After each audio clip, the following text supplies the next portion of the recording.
You love your phone.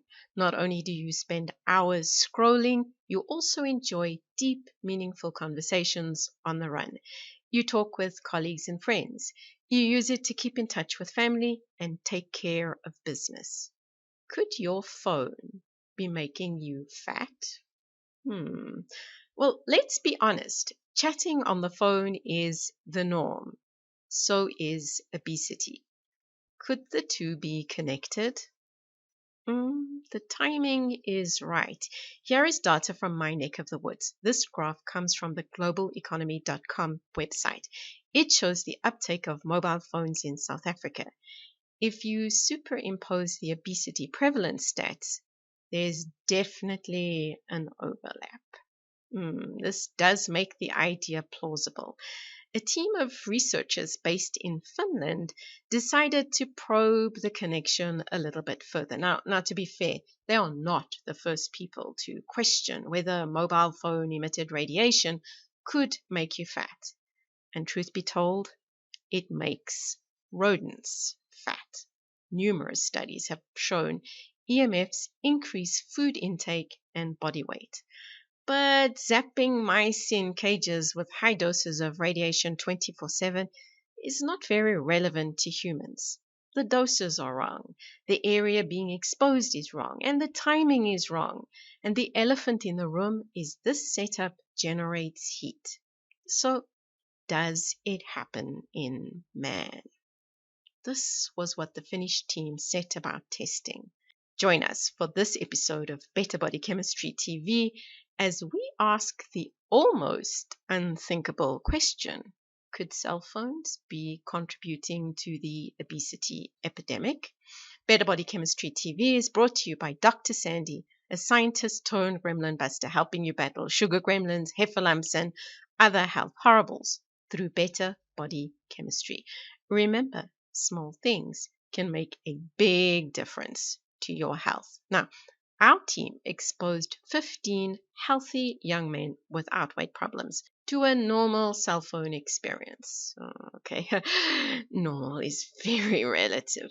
The guys had a headset strapped to their head for 30 minutes while they lay in an MRI scanning machine talking to no one.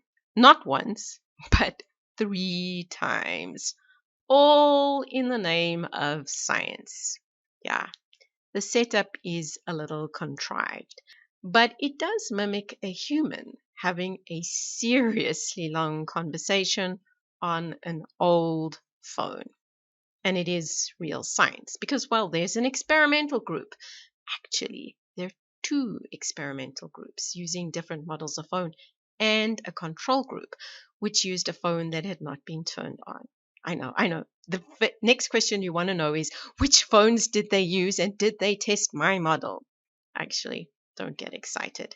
These guys opted to use commercially available mobile phones from way back when, rather than the latest, greatest models.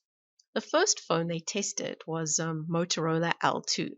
This has a specific absorption rate of 0.97 watts per kilogram. The second phone was a Nokia 5800, which has a slightly higher SAR rating. And the somewhat bizarre headset arrangement was designed to control the positioning of the phone. By popping the phone into the headset, the team was able to position the antenna over the right temporal region of the brain and to ensure that the phone stayed there.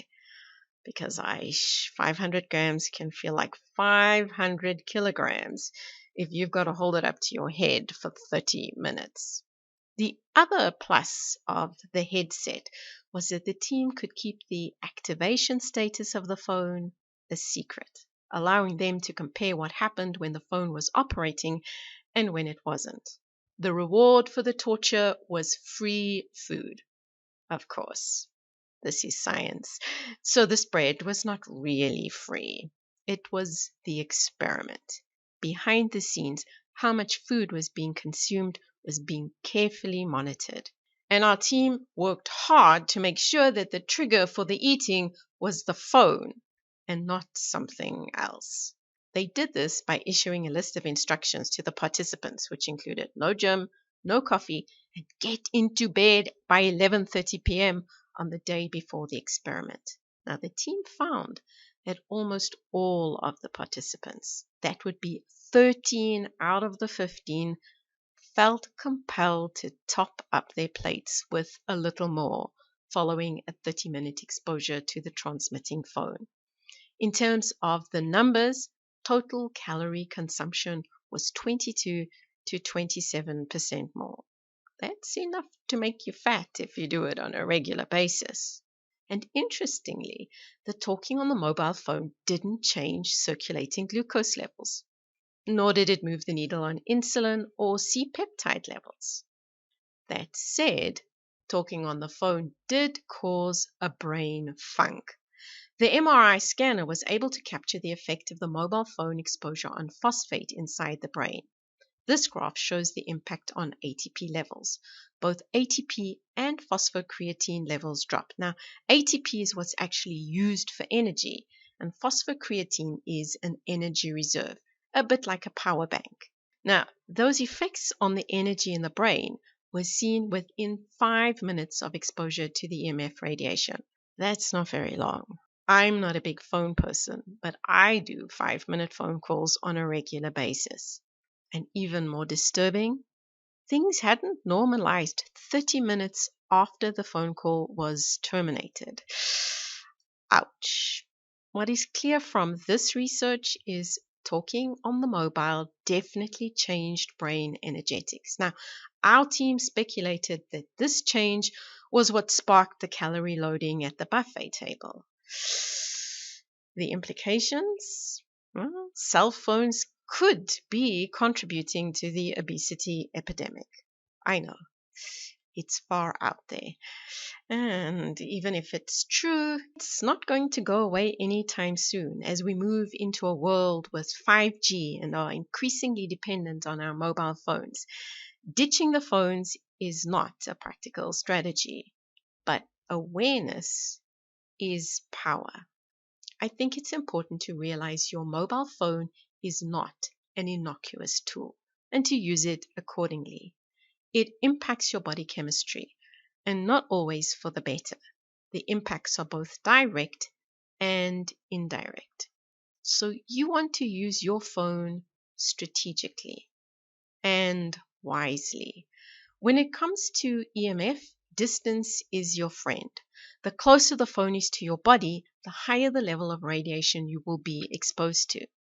So using your phone on a speaker mode is going to automatically dial down the level of exposure. And don't leave the phone directly next to your body for hours at a time. If you have kids, be especially vigilant.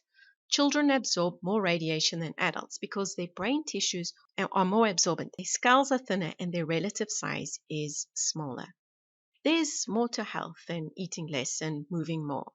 If you're ready to discover more tips and strategies to help you create better body chemistry and better health, or you need a little help fixing your body chemistry, visit our website at www.betterbodychemistry.com. The advice is simple to follow and based on real science, not hype.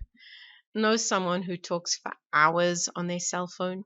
Share this video with them so they know it's creating a brain funk that might see them eating more calories than they should. And if this is your first time here, be sure to subscribe to our channel so you catch future episodes of Better Body Chemistry TV. Thank you so much for watching, and I'll see you next time. Remember, small things can make a big difference to your health.